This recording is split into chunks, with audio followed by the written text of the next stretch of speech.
Dun, dun, dun, dun, dun, dun. Dun, dun, dun, dun, dun. I just got to figure out how to get this overlay off, and we're here. All right, episode, is it 46? Have we made it to 46? Yeah. Yeah, last episode was 45. Yeah, 46. It's It's Kevin. been a while. It feels Well, like I forever know. since you've been on vacation. I know. I was gone all week. We recorded that one early and then released it after, so it's kind of has been a little bit. Kevin, give us a famous number 46. Oh, wait a all minute. right. Kevin's out sick today. So Kevin has a sick day today. He'll be back next week, and David Krejci is who we would have said, I hope. But I guess I can't. I'm so used to kicking it over to Kevin, asking him how his day was. Connor, how was your day today? I've had Oh, better look at my days. coaster. I'll be honest. Wow, it's sticking to the bottom of your drink there. Getting a little perspiring out of the glass. But today's been kind of a roller coaster. Ups and downs. Today's episode wasn't supposed to be just you and I, and No. unfortunately we lost Kevin to an illness, and we lost our guest interview to the day to the waiver wire. So Yeah. not a hot start. Yeah, we were excited to bring you guys an interview of Jacob Ratcliffe, who is originally from New Zealand, and he played in Australia, played in Canada, played in the States, and now is playing over in Quad City in the SPHL. We were pretty excited for that interview, but he ended up on waivers today, so that has been delayed. We don't know if maybe we're going to get him in the future. Maybe he'll be re-signed with the team. We're not really sure, but obviously with any player going on waivers, today's just simply not the day for him to come and talk funny stories and have a good time with us. Obviously, when things are going on in these players' lives, we're pretty understanding with that. So good luck to Jacob, and we hope everything goes good with his hockey career. And we're still hopefully one day we'll get to talk to him. We just wanted to, I'm sure he has some stories to tell, so it'd be a cool interview one day. And he was ripping it up this year so far. You saw the statistics, so I wouldn't be surprised if he lands somewhere else. Maybe even makes it an appearance in the East Coast. Yeah, and we'll reach out to him if he does. Yeah, wherever he lands, we're gonna try and fulfill on bringing him on and asking the questions that we had, because it's definitely going to be worthwhile, especially with the NHL looking at some preseason games in Australia, which that would be fantastic to be able to cover that and have some companies send you to Australia for some hockey games. But I don't know. Have you ever looked at how long of a flight it is? Isn't it like 18 hours? Oh, it's so long. So Emma's sister actually loves New Zealand. Like, she loves New Zealand, and it's obviously right there. And we were talking yesterday Didn't about they film Lord of the Rings there? They did. Talking about going to New Zealand or Australia, and I'm so out on that. Like, I don't love flying. I just got back from Florida. Those flights were great. I popped my Harry Potter on and I sat there quietly and watched it. Actually, funny flight story. So on the way to Florida, I watched Draft Day, great movie, Kevin Costner, about the Cleveland Browns. It ended. So I was like, all right, I downloaded other movies. I downloaded The Hangover Part 1. 10 minutes into the movie, you have Alan naked on the screen, and I have an old lady sitting to the left of me, and I'm just holding my iPad with a naked man on the screen. I flipped it downwards, and I was like, and I just quickly closed out of it. It was so funny. That being said, on the way home, I just strictly downloaded Harry Potter movies, so we didn't have to deal with that. That's wild. Were you sitting next to Emma on the plane? Yeah. Yeah, but I had the middle seat, so there was yeah. Was the old lady in the aisle or the window? Yeah, old lady was in the aisle. So it's so funny. Like, number one, Southwest Airlines. I guess this is on me for not realizing this. I upgraded to business class. I upgraded my thing to like priority boarding. I was A2, hoping maybe I wouldn't have to sit with a random person. Yeah. No. I had zero advantages. I'm such a sucker for that. Like, why did I upgrade to business class? I have no idea. It was like upgrade to business. Is Southwest the airline that you can like pick your seat basically when you board? Yeah. Oh yeah. Okay. Yeah, there's zero classes when you get aboard. I'm an idiot. I don't know. Like, there's nothing else. Like, I might have got an extra pretzel pack at 5 a.m. I was like, hey, thanks, guys. The guy comes over to me. It's 5:30 in the morning. He's like, sir, you boarded with priority. Would you like an alcoholic beverage? I was like, no, dude. I want coffee. Like, no. He's like, that's included. I'm like, great. I'm so glad I paid. But that's probably why I got an email 2 days before saying like $34.99 to upgrade to business class. I probably should have realized that wasn't really anything legit. got on the plane first. Me and a Yeah. handicapped lady, we got on first, so it was nice. Yeah. Way home, I didn't get tricked. I didn't do that for the way home. I got on with Fair. everyone else. I was Better experience that one. yeah. I didn't pay for business class. Nobody sat with us on the way home.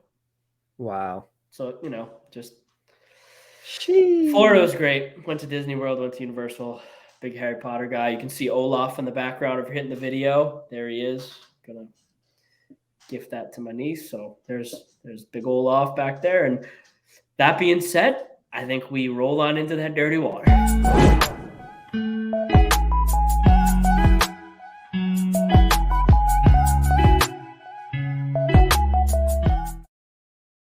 The Boston Bruins have finally lost a game at home.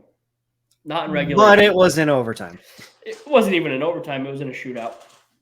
Fair. And it was 2-1, Bruce Cassidy.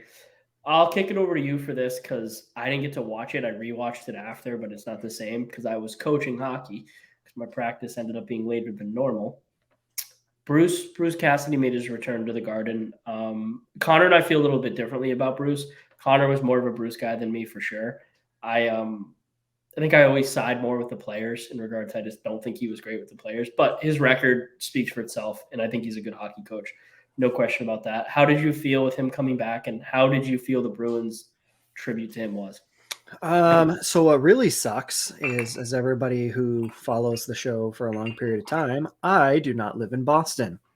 So not even remotely close. So I don't get NESN at all. I'm watching on ESPN Plus, and they cut to commercial during the tribute. So I have not actually seen the tribute yet. The only thing that I've seen is the aftermath of the tribute, seeing Bruce behind the bench, kind of, getting a little choked up and rubbing his eyes like, oh my God, who cut the onions in here?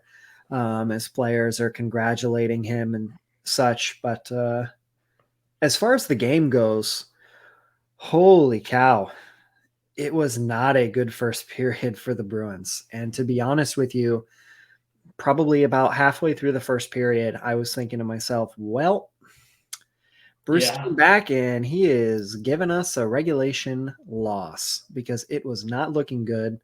The Bruins just looked completely overwhelmed and sluggish.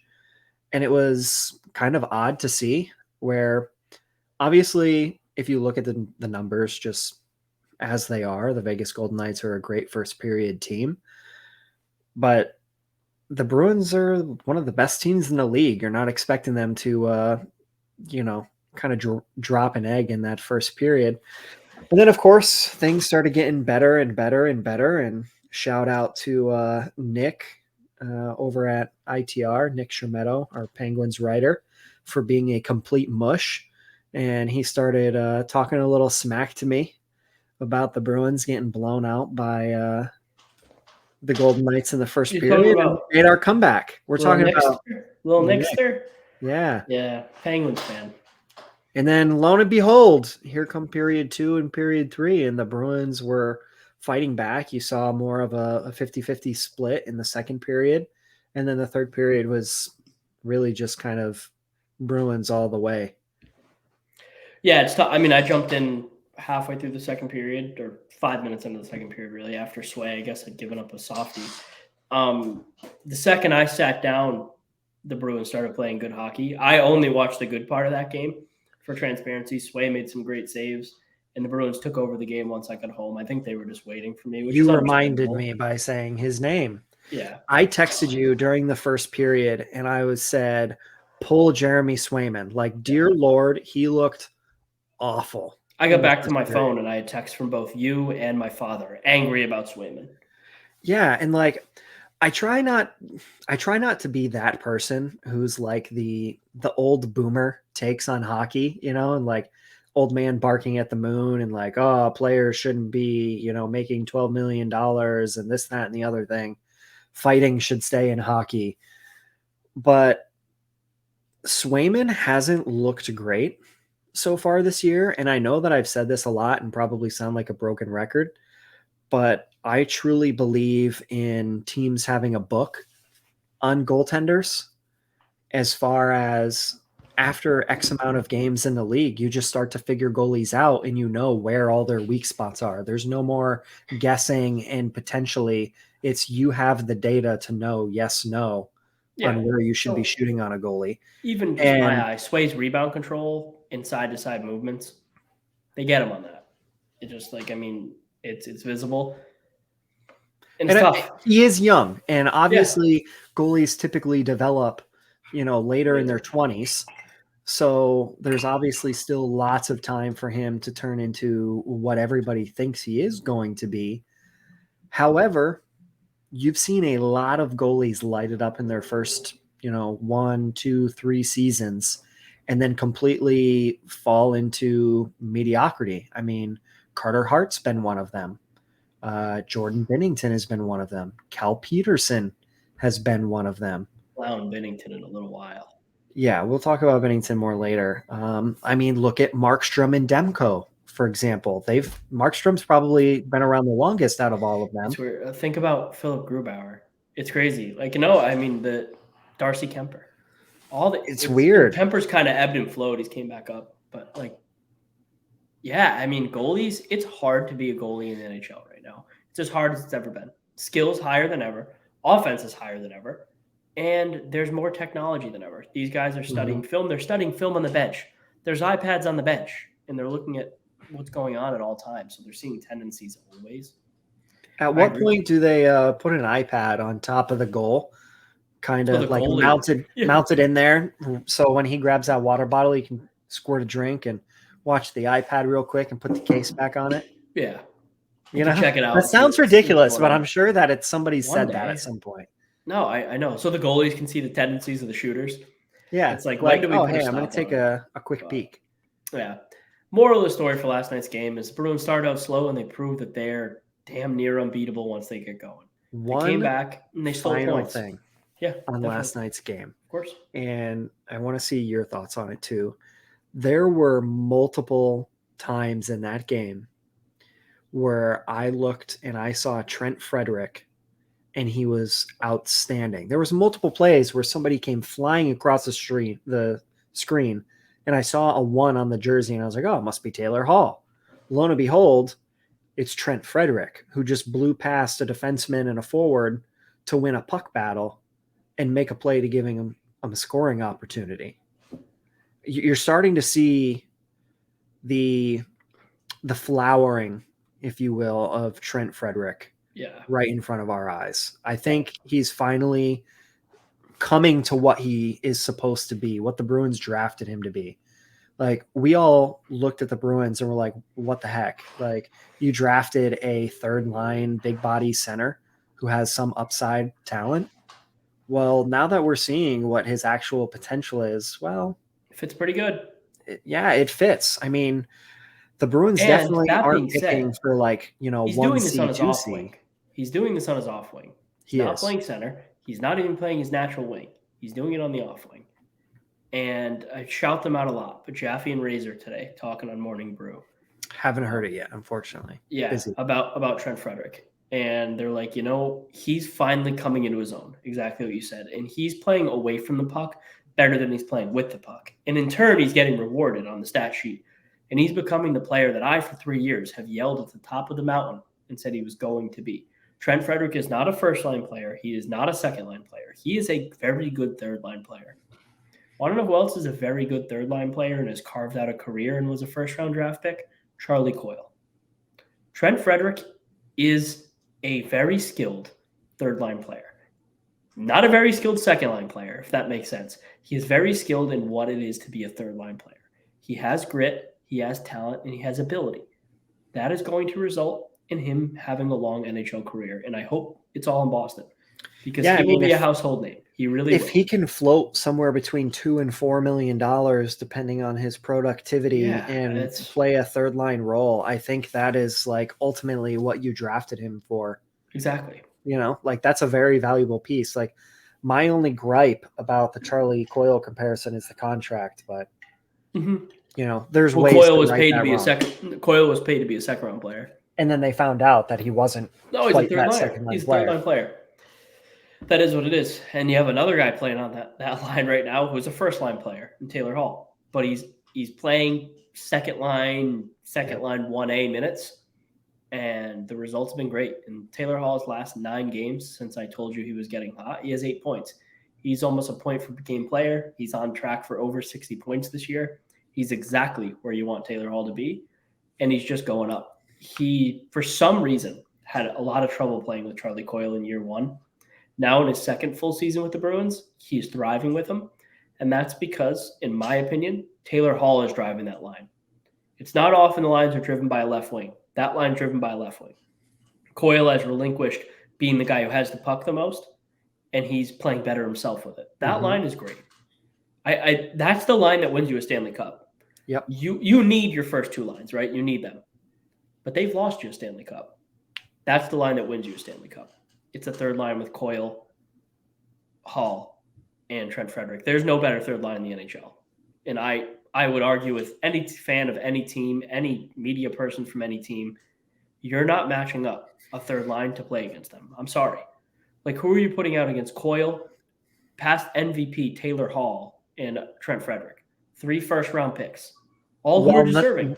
While not losing your pants to the Bruins' first or second lines. No, and that's the problem. Because you're not going to play your fourth line against them. Match up with them, because that's fine, because we'll roll Pasta and Krejci, and then we'll roll Marshy and Berge with Jake DeBrusk, who deserves respect in that. And then the Bruins' fourth line is good, arguably too. One of the better fourth lines in the league right now with the way that Nick Foligno has been playing. Yeah. No, I agree completely. Everyone outside, I'm not even going to say it. There's too much. Bruins have been too good for me to even shed anything negative on them, really. Like, they really have. And defensively, when you roll out McAvoy and Lindholm, you're literally can't be scored on. So I don't like it. I said that to you yesterday. I was like, this is an absolute – it's unfair. It's almost unfair. When you have McAvoy, Lindholm, Bergeron, Marchand, and Pasta – all 5 on the ice together at the same time at 5-on-5. That's ridiculous. Yeah. And that's what people are starting to realize. Like, I mean, today Biz made a joke and said, watch them be a first round exit. And Witt and the whole rest bucket were like, no chance. Yeah. There's just, the Bruins are too deep. They're too physical, and they're too skilled. They're my Stanley Cup favorite. And I bet on them plus 2,500. So there's that. That's always just, the cap. But still, I have just any issue with anyone who thinks the Bruins aren't good. I don't know. Yeah. When you can roll a power play 1 of David Krejci, Patrice Bergeron, Brad Marchand, David Pasternak, and Taylor Hall, that is disgusting. Luck. That's what they rolled Jake DeBrusk. Or Jake DeBrusk, too. Like, it's just, yeah. I mean, I'm trying not to be a Bruins homer, but it's almost impossible right now. We'll get into some other Bruins. Let's talk bad about the Bruins. Anton Strawman. Didn't really work. He's been waived. Did he report to Providence? I'm not sure. I probably should have. He didn't report to Providence, but it was a paper transaction. They're just letting him be with the team at this point. As far as I know, if that's changed today, I'm not sure. Yeah. Strawman shouldn't have been signed. Yeah. It's really unnecessary. I mean, you have Anton Strawman and Mike Riley on the Providence roster, quote unquote. And you're not playing Zaboral. Yes. And not for nothing, you also have Jack Ashawn who can play at this level. Maybe, but I won't count that against them because no, of course not. He hasn't played in the NHL yet. So. I'm not counting it against them. That's fair. The Bruins have had this issue since training camp, which I yelled about then, and I'll talk about now. There's too many guys for not enough spots. We had unexpected guys fall out of those spots.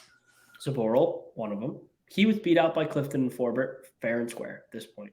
Fair and square. The only guy who I think is a little suspect in that 6th defenseman is Coyle in his current role. Not Coyle, Jesus, Carlo in his current role.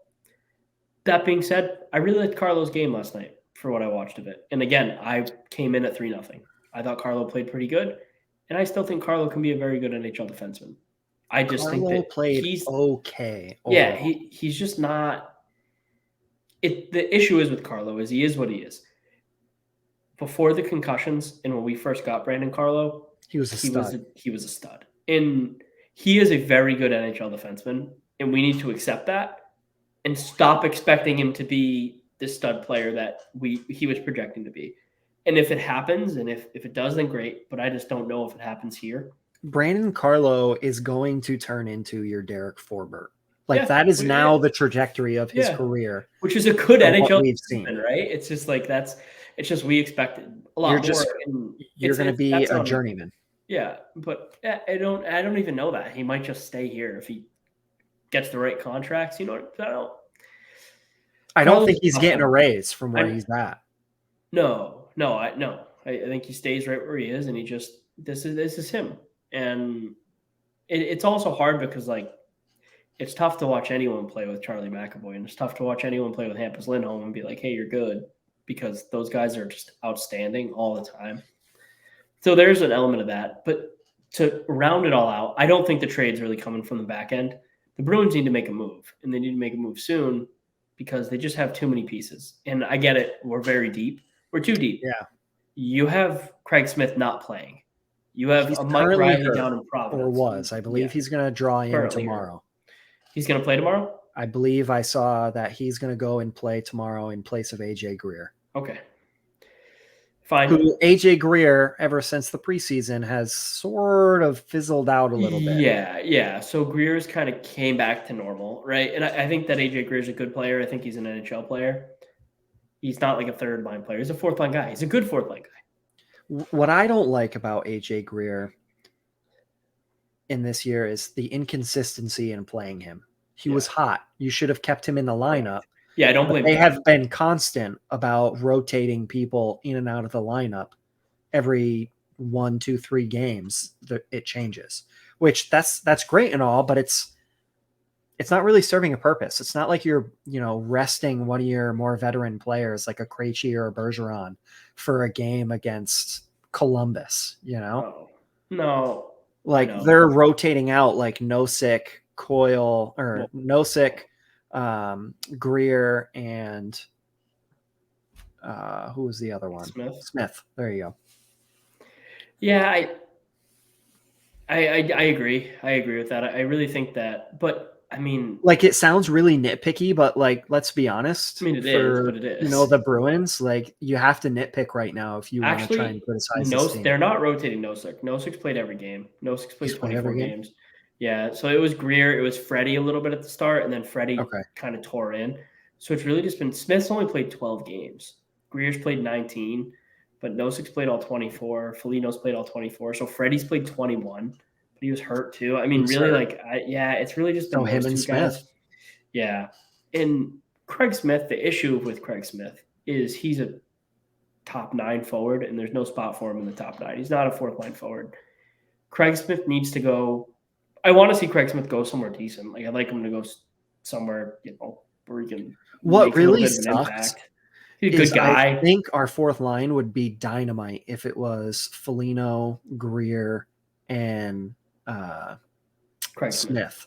Yeah, me too. But Nosek is valuable on the penalty kill and in the faceoff dot, so they're going to keep rolling with him. Yeah, no, and that's his role in the team. And obviously, guys who make a lot more money than us and have the power to make those decisions made that choice. Craig Smith's a better hockey player than him, though. But it's a role problem with Smith. It's simply Smith at this point in his career cannot beat out. I mean, look at the third line.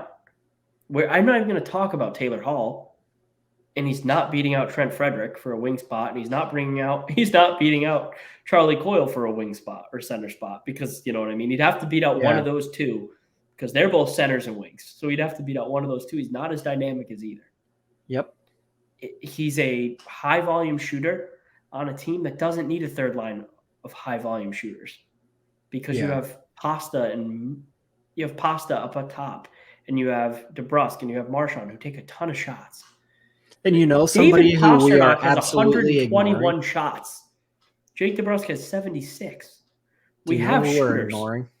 What? Who? Do you know who we're ignoring? Pavel Zacha. Yeah. I just thought of him. I'm like, we haven't even mentioned him yet. 3 goals, 13 assists, not scoring as much, but he's generating offense. 16 points in 24 games. He's on pace for over 40 points. It's getting He's paid what? quiet. What's he getting paid? 3.2? 3.5.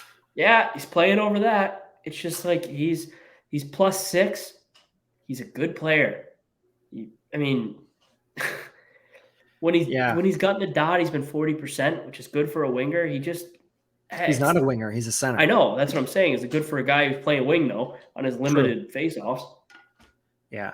I mean, I'll agree with you that I think that Craig Smith is probably, on his way out in the Boston market. But I have to think if you're trading Smith, you're also trading Riley, because Riley actually requested a trade where Smith didn't. I think you just don't have the room for him. And at 3.2 million, somewhere in there, I think it's 3.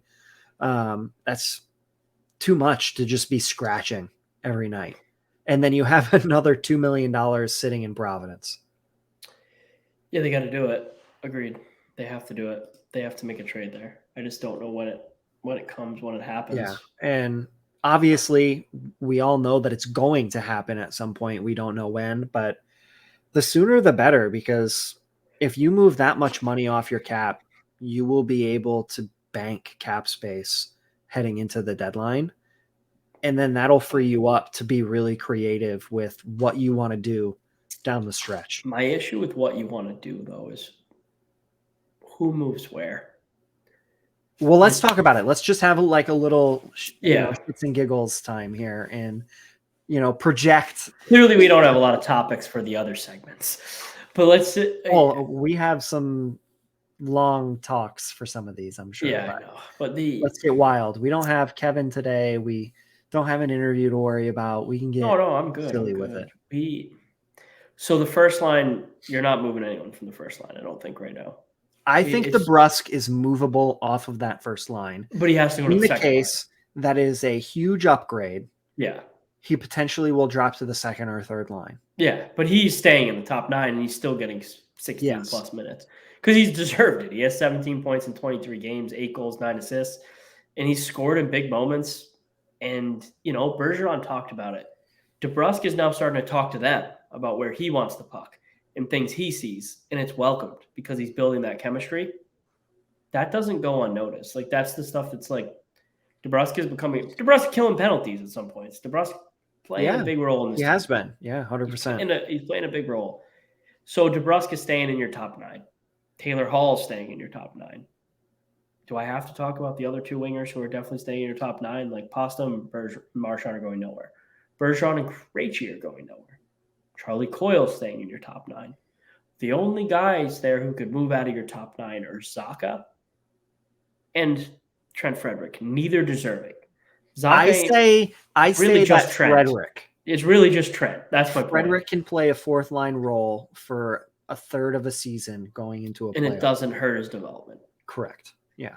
But he has, in every right, earned that third line role, I think. He's 9 points in 21 games. It's pretty good. Yeah. You know what I mean? Like, it's tough because I really think he's moving in the right direction. If you move him down to your fourth line, I think Nosek's out. So let me ask you this. I don't know. I mean, if we're going to look at the forwards and entertain this, and then we'll go into the defensemen and talk about that. I don't think we're going to talk about goaltending because goaltending staying the same. For the Bruins, if they add in the forward group, do you want to see them upgrade from DeBrusk on the first line and slot some people down in the lineup? Or would you rather them upgrade on Frederick and just bump him down the lineup? Yeah, I wouldn't rather them just upgrade Frederick because I don't think that makes enough of an impact, especially how well that line's playing. If you're going to do something super impactful, it needs to be another star to add to the top end of this lineup for a year to go run for the cup. It's a Patrick Kane. It's a JT Miller, who I know just signed a contract, but I guess no, it's not going to be a JT Miller, but it's a Bo Horvat. It's a Brock Besser. It's that, when we'll talk about more, it's one of those very impact players, but is Brock Besser really that big of an upgrade from Jake DeBrusk?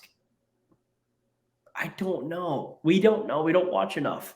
Yeah. I know he has been in the past, but is he right now? Jake DeBrusk is playing a 200-foot game. Brock Besser's a shooter. I see Brock Besser as an upgrade from Trent Frederick. He's Fair. on our third line. He is. You know what I mean? Like, I just don't. So, And I Bo think that Horvat's would, more. Bo Horvat, I yeah. feel completely different about. Bo Horvat moves Krejci down the lineup, which doesn't happen. But you know what I mean? Yeah, I don't think there's probably an There's asterisk something. in his Yeah, there's contract. an asterisk that he's in the contract. Yeah, he ain't going nowhere. And I mean, he has 19 points in 21 games, so Yeah. I'll I mean, screw the off for Bruins are that. rolling. Like, everybody's Yeah, going to have it's their just cookies, you know? the only guy I really would be like, okay, if we went out and got is Patrick Kane, and it'd make it easier, right? If we go and get a guy like Patrick Kane, we got to send some people back to make space, maybe. Like you send but I am not trading So, Jake DeBrusk or Trent Frederick. I'm not. I've been high on them from day one. everybody I'm not going to stop now. Everybody who sits here and says the Bruins can't make Patrick Kane work. No, they can't find it. It's going to be a three-team trade. Can. Every team in the NHL can make Patrick Kane work. Doesn't need to be 3 teams with the Bruins. Yeah, but every team can make it work that late in the season. Like, true. However, we already discussed Mike Riley and Craig Smith potentially moving. Yeah. So we're not going to talk about trade deadline math and get into any of that voodoo. It's doable. But if you look at it, there's $10.5 million for Patrick Kane, and there's roughly $6 million for those 2 players. Yeah. At 50% retained, Kane is cheaper than those 2 contracts. Yeah. So even in a trade, so what it would have to look like if you didn't move them before trading with Chicago, you would have to move those 2 players plus probably a pick, prospect or 2 if you're not including a young roster player. Yeah, like a Zaboral. A Zaboral could be on the move if they make a move like that. Like a Zaboral, a first-round pick, and I'm going to throw this name out, like maybe somebody in the low rye or I hate to say it, Beecher or McLaughlin range. No, I don't. I just don't think the Bruins would move those guys. The Bruins aren't moving their future. That's the issue. Cam Neely, they moved Jack Studnicka. I know, because they fumbled him for their future. I know. I just I know, but sometimes you're just forced into making a tough decision. Yeah. And trust me, I'm there with you. Like some of these, I don't want anyone young moved at all. I think you agree. I know that Patrick Kane coming to the Bruins would make this team almost like hands down favorite. Like, I don't know how you could beat them at that point. But they already are that favorite. I want the Bruins to do nothing. See, I think they have to do something, but I don't think it's on the forwards. Okay. I think it's on the back end. Well, they could go get another defenseman with what they have. They could trade 2 defensemen and get another defenseman. That's doable. Like, I think the place to upgrade is the Brandon Carlo slot on their back end. Like, yes, that's probably going to push Connor Clifton out of the lineup and make you a little less quote unquote tough. And for all you jackwagons who say because he's small, he can't be tough, you obviously haven't watched enough Bruins hockey. But I think that could be a phenomenal spot to make an upgrade. And you can run 5 defensemen too. Like, you can run 7 defensemen. Like, you'll get that guy. You'd still get him in games. That wouldn't be an issue. Yeah. Again, but he doesn't deserve it. It's like, I just don't. Connor Clifton has 8 points in 24 games. Carlo has 4. He has 0 goals. But he's plus 13, which is good. But what is Cliffy? Cliffy's plus 9. I mean, the Bruins are rolling. They're playing good. So Carlo is the minute muncher on the PK. That's him and Forbert. That's their main job on that back end. Yeah. So it's tough, but I think that you're going to be able to find somebody who will be an upgrade in that slot specifically, who would probably actually be cheaper in the long run. I would not be surprised. Yeah, we'll have to see how it all goes. The Bruins are going to be players because they're going for it. There's that. I have big issue with mortgaging the future for it because I want to watch a winning team. Listen, Pasta's not signing long-term if he thinks there's no future. McAvoy didn't sign 8 years without being promised there was going to be a future. We can't mortgage the young guys that I think are going to be. I see Beecher as a very big part of this team in the future. And you do too. I see McLaughlin as a very, very big part of this team in the future.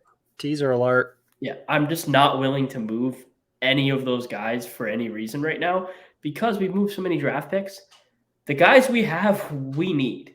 The Bruins need that for the future. I want the Bruins to win the Stanley Cup this year. I want them to have a long run as much as anyone. Trust me. Watch every second of every game. I have for the last 15 years of my life. Mm-hmm. I'm going to be a Bruins fan till the day I die. I would like them to continue being successful. The only way I feel like we should have Bruins ended it on that. We should have went to the next segment when I said I was going to be a Bruins fan till the day I die. You're corny. Get out of here. The only way that I see a Bruins trade at the deadline making sense that would change, Pasternak's view is if they go out and they get a top, 2-pair center in the league and bring him in. But then it's where the hell does he play this year? So that doesn't make any sense. I also like, and just we'll end the Bruins segment with this. Listening to his agent's comments, things are going good. Like he said they're talking daily and there's nothing that needs to be said that's going to help either side's case. That means they're moving evenly in the right direction, because he would have said something negative if it was need be, but it's not. So I think I don't think you would. I don't think Pasta's that way. No, not Pasta. Yeah, that is true. Pasta would not like that. That is fair. He wouldn't like it if his agent was coming and smearing things on the wall, because Don Sweeney has not said a bad thing about Pastrnak or his agent. Ever.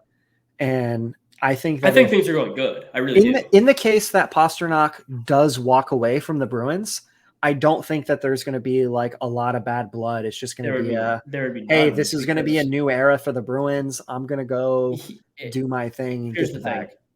The Bruins will have that information. There's zero chance a guy like David Pastrnak would leave them high and dry. That is not him. And we agree, definitely agree with that. I also think Pasta's going to be a Bruin for his whole career. So there's that. Let's get off the Bruins. It's been long. Let's hit the salted East. Let's get a little salty.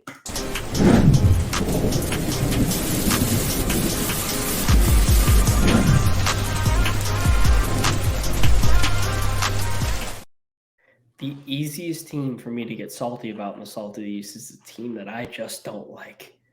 And that is the New York Rangers. Miley's favorite. Sorry. The New York Rangers.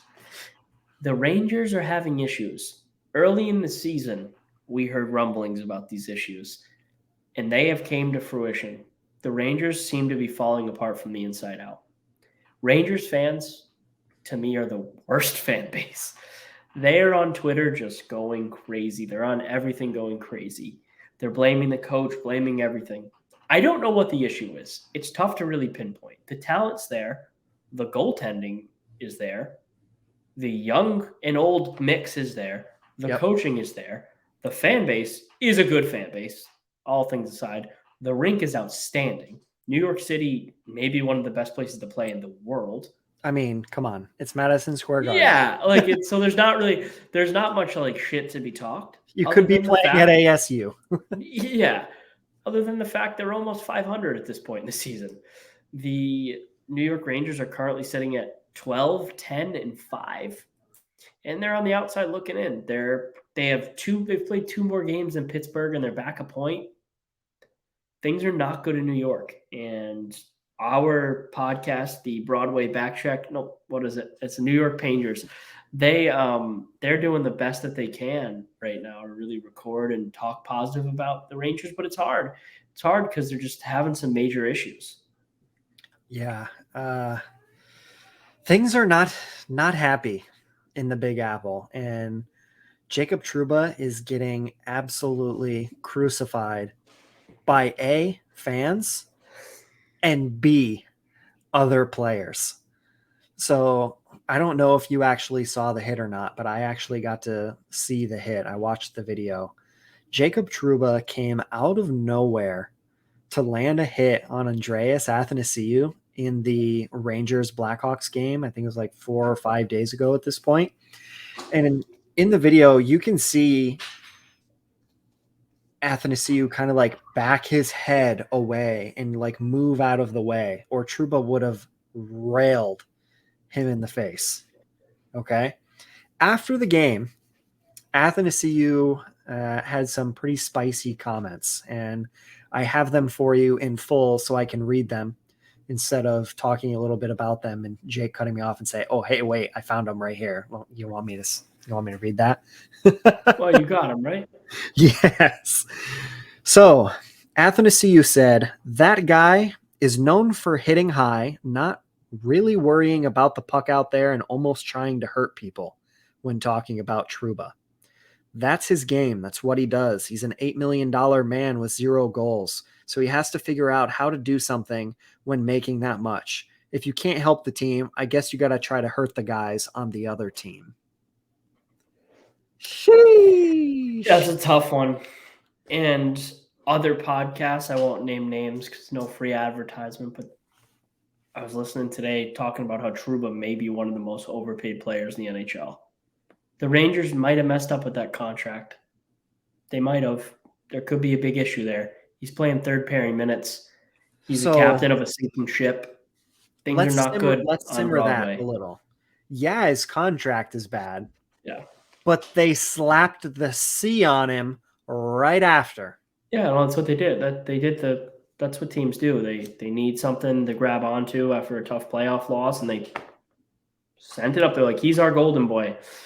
Tough because your best defenseman It's is Adam Fox, and your second best defenseman is Keandre Miller, and your third best defenseman is Ryan Liljegren. Right? Lindgren, sorry. Liljegren's in Toronto. Liljegren's in Toronto, you're right. It's Lindgren. Lindgren was a Bruins. Was a Bruins prospect. He was in the Rick Nash trade. Correct. So was Keandre Miller. He was the draft pick. He was the draft pick. A little trivia there for you. Yeah. So that's an issue. You usually don't want to give the C to your third pair, your fourth, fifth best defenseman who's not putting up points and doesn't seem like a vocal leader. I don't know. I think that there's problems in that locker room. There's too much talent for what they're getting. I mean, I had the Rangers as a Stanley Cup contender. Now I don't fear them at all, other than the fact that I would rather my team doesn't play him because I don't want this goon in Jacob Trouba to come and run pasta from behind. That's really how I look at it. I used to worry about Reeves, but Reeves has integrity. Yeah. I don't know what Trouba does. It's tough to see. Yeah, I mean, that might be a little bit harsh. I mean, 6 goals. It's like he's on my fantasy team. He's doing nothing. 30 points in 27 games. I thought Panarin would be. You have him on your fantasy team? Yeah, I don't even play him. You should probably drop him. No, I don't even play that guy. I've tried to trade him to our our Rangers fans. Yeah, I tried to trade him for weeks, but even they don't want him. When the Rangers fans don't want their own guys, there's issues. You have Alexis Lafreniere, who people were saying was the next Wayne Gretzky at a time. They were like, Lafreniere's the next McDavid, the next generational talent. It's year 3. He's got 12 points in 27 games. He has 4 goals. Sorry. Yeah. Tough. That's a tough one. You want to hear a tougher one? Let's talk about Capo Caco. 8 points in 27 games. -2. Jimmy Vesey has the same amount of points as him. Not good. Lindgren, the defenseman who I butchered his name, has the same amount of points as Caco. Philip Cheadle, their guy that they all yell about. He's outproducing them. It's just tough. It's tough to really, I don't know. Yeah, I don't know. Shesterkin hasn't been playing the greatest either, and he's made some comments recently in interviews talking about, not playing great, etc. So that's always tough to kind of see in here because you hate to really pin it on the goaltending. Sometimes it is, but Shesterkin really covered up a lot of problems in New York last year and made them look better than he was. Shesterkin is 11-4. Yes, but he's come out recently and said that he is not playing. Oh, he's not. He could be playing much better. Jarl Halak is 1-6. Jarl Halak maybe a little past playing 8 games type guy. There's an issue there. He's in the same role as Keith Kincaid. He should be your number 2 in your AHL that can come up and give you some veteran sit on the bench time. Yeah, Igor has a .267 goals against average and a 910 save percentage, all right, but it's still just no, it's not working. There's issues, there's big issues, and there's another thing here. As much as I say Gerard Gallant's a really good coach, I think he is. He don't usually make it past year 3. I don't know why, and I don't get it, but I'll be there's an fair to issue there. him that he's gotten screwed. He's gotten hosed, yeah. So it's like Both tough to be. times. Yeah, agreed. I agree.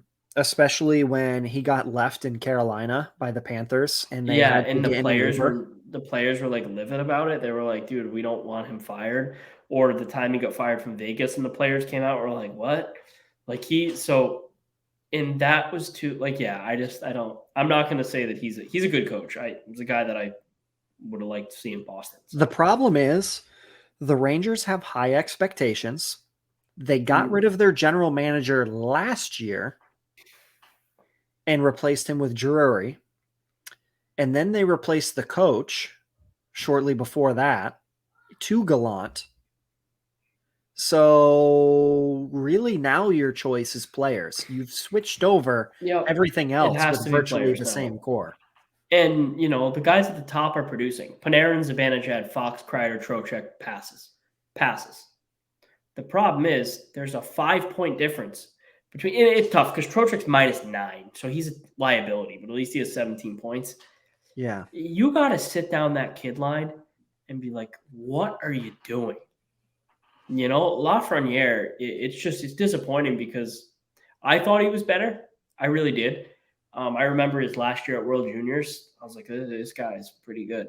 He's pretty good. He's they going to need be to a real split up their player. talent and their kids. Yeah, it's probably that's time to let those guys, play with a Panarin. Let Panarin get them going because I think Artemi Panarin's one of the best players in the league. I was joking. He has 30 points in 27 games. He's doing just fine. Mm-hmm. I don't know. There's issues. Yeah. There's issues. There's issues over in the Empire Skates. There's issues. Yeah, from my stepsister's cousin's friend who told Kevin. Yeah, no, there's issues. There's issues. There is issues. Let's talk about your next topic you had here. Alex Formenton did not sign in Ottawa. I generally don't know much. So he was a restricted free agent, correct? Correct. He was an RFA. Yep. He had until last week or early this week to sign on the RFA deadline, or else he could not play for the entire season. Yep. So basically, it's you sign or you need to go to Europe or sit for the rest of the year doing nothing, eating some Cheetos and watching your friends play. Cheese doodles. So the curious thing is they were trying to move him. They were having trade talks like weeks before leading up to this. They didn't sign him and they didn't trade him. Now, here's the little cookie that not a lot of people realize. All of the Hockey Canada scandal from 2018, he was on the roster, and he is one of the only people who have not publicly made any comment, nor denials, nor anything about the subject via himself, his social media, or his agent. I did not know that. Have you confirmed that? That's fact. That is fact. It has also been said by people like Frank Saravalli, Elliot Friedman, yada, yada. I believe you. 100%. I know nothing about that up. It was so weird. Like I read, I knew he didn't sign and everything, but I don't have enough knowledge of the situation to talk. But from someone who has no knowledge hearing that, so flag alert. What is like when I heard that? I know what I thought. Does that make you think like, okay, well, they obviously must know something where nobody wanted to trade for him and try and sign him, and Ottawa doesn't want to sign him? They're just willing to let him sit. I was like, huh. I'm not gonna even read this headline, but yeah. So I think there are some news outlets running with that allegation, but let's just. Yeah, that's highly speculation. That's just, we don't know, but there are websites much smaller than ours, much smaller than Inside the Rink, and where we are loyal to, obviously, and running with things like that. But we don't at Inside the Rink. We don't run with bullshit. So I don't like. We need facts and proof. But yeah. So here's my question. Sketch. If this is all because there's some knowledge of wrongdoing. And that is why nobody wants to sign him or trade for him. Shame on the Ottawa Senators. One, yes. Two, wouldn't you also think that the other half dozen or more individuals involved, because I believe there is 8, the teams in the league don't know at this point about any of it, and there are likely players just like this fellow here playing NHL hockey games on your TV There is. on a There weekly is. basis. There is. And it sucks. It's sad. And I mean, I read that story and hate it. It's tough to read. And I mean, I don't have a kid, right? You have kids. It's tough to read. I know that as like someone who coaches hockey, like, God, I hope that I can make an impact in these kids one day. That's like, hey, like they know not to do these things and be like a role model. But like that sucks. And if anyone in power on these teams in the NHL know those names, it's just you're losing your job. You're losing your life. Like I don't like just know. Like it's insane. Like, but look at Bowman and Quenneville. You know, the fact that it's both not gone. out is pathetic. Like the fact that it's not out is pathetic. But I get they have to fully do their vetting and figure it all out because we don't want people accused of things they didn't do. From my understanding, come on, the NHL is done with their investigation. And they are waiting on the local police department to finish their investigation to kind of check notes, if you will, and make sure nothing else is missing and let the authorities make the first kind of move there, if you will. Yeah. We'll table that. That's a wait and see. The situation sucks. Hockey Canada's a joke. They know it. They still are. They're a joke. And yeah, I'm unfortunately thankful we haven't seen that happen in our country, but I'm sure it's World Juniors time of year, and you hate for something like that to be the storyline, and it's going to be. It is. I mean, it's been Canada's ruined World Juniors now for 2.5 years, and they still can't clean it up. So it's just a joke. And I just went through the coaching like level 1 classes, and we legit had that came up as a topic, like things that you need to make sure are not happening and things that the kids at the World Juniors program are learning about. When you go to play for the United States NDTP, you learn about those things. And it seems like Canada's missed the mark on that. And it's you're at the age, like when you're 15, 16, 17, like, sorry, that's different between being in 8th grade and saying something wrong and doing something like that. There's no excuse for the actions they did, and that's it. Let's table it. Let's move on. Let's go to Kevin's favorite section. Sorry, Kevin, that you're not here for this. The Wild, Wild West. The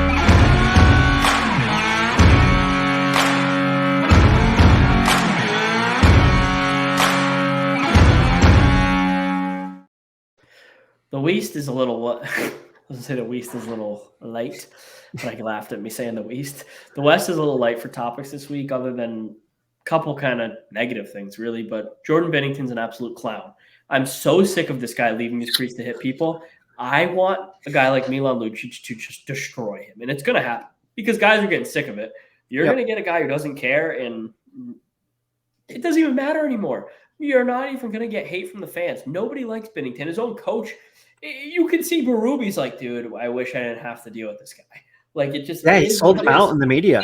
He's like, he has to stop doing it. He's a clown. Guy's a clown. Every single podcast across hockey is calling this guy a clown. No matter if they're a St. Louis Blues podcast, everyone's like, hey, he's a clown. This guy is your classic.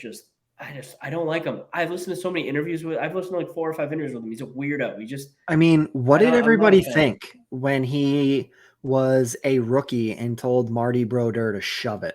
Yeah, the guy's a clown. Like, there's no. You expected him to be the next coming of St. Patrice Bergeron? No, sorry. He's not a great guy. He's kind of a clown. Like, there's nothing you can do. And guess what? That attitude and that swagger won him a Stanley Cup. Don't take it the wrong way, because he was on a hot streak. Hot streak's over. He's came back down to earth. He is okay. But it just isn't working. And he's taking his anger, he doesn't know how to handle. He's like a young Brad Marchand where he's acting out. But as a goalie, it's like, dude, stop doing that. You're gonna hurt someone or you're gonna get hurt. It's one or the other. There's no other way around it. Yeah, and I mean, he's a goalie. It's not like, you can go into the corner and, blow him up or, hit him when he's issue. next to the benches trying to make a change and, start a kerfluffle over there. I mean, the goalies are protected. Yep. It's like being a quarterback in the NFL. Yeah, no, it is. It's a joke. Next topic for the West, we have Brock Besser debacle. Yes. He ended up playing. He played, right? So he played Besser, in that game? He did play in that game, yeah. He ended up playing in that game. He didn't actually get scratched. He played. Oh, he did? There was a last-second injury to the guy who was going in for him, and he ended up playing. So Brock Besser was told in the media and set to be scratched for Hockey Fights Cancer Night. Brock Besser has just lost his dad of cancer. He had a jersey made with his dad's name on it to wear on the ice.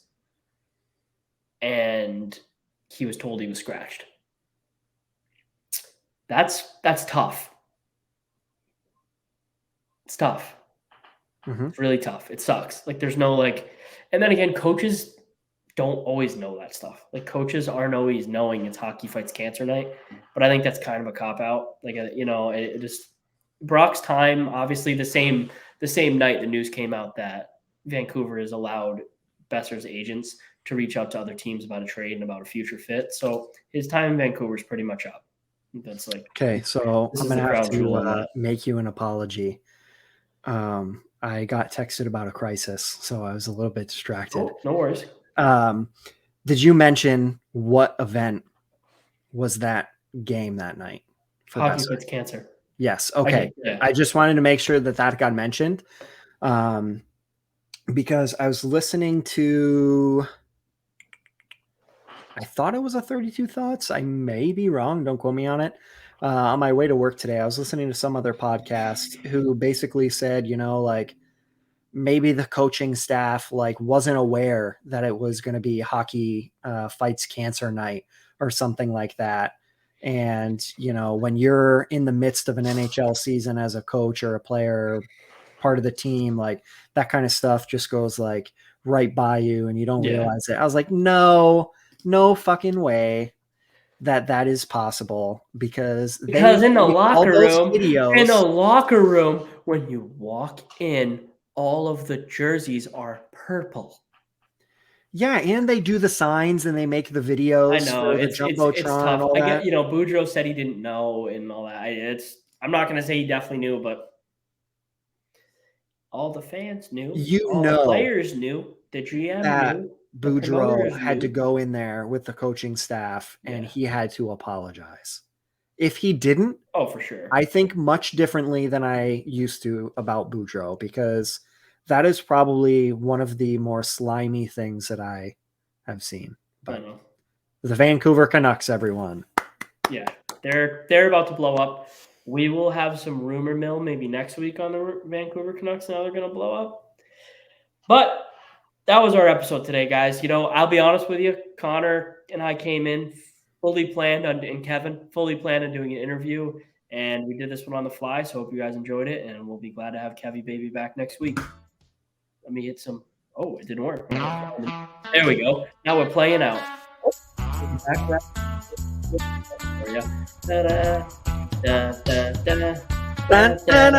Oh, the beautiful Winter Classic jerseys. I'll tell you one thing as we're playing out. The Winter Classic jerseys are way better in person. Way better. Happy Duck Boats.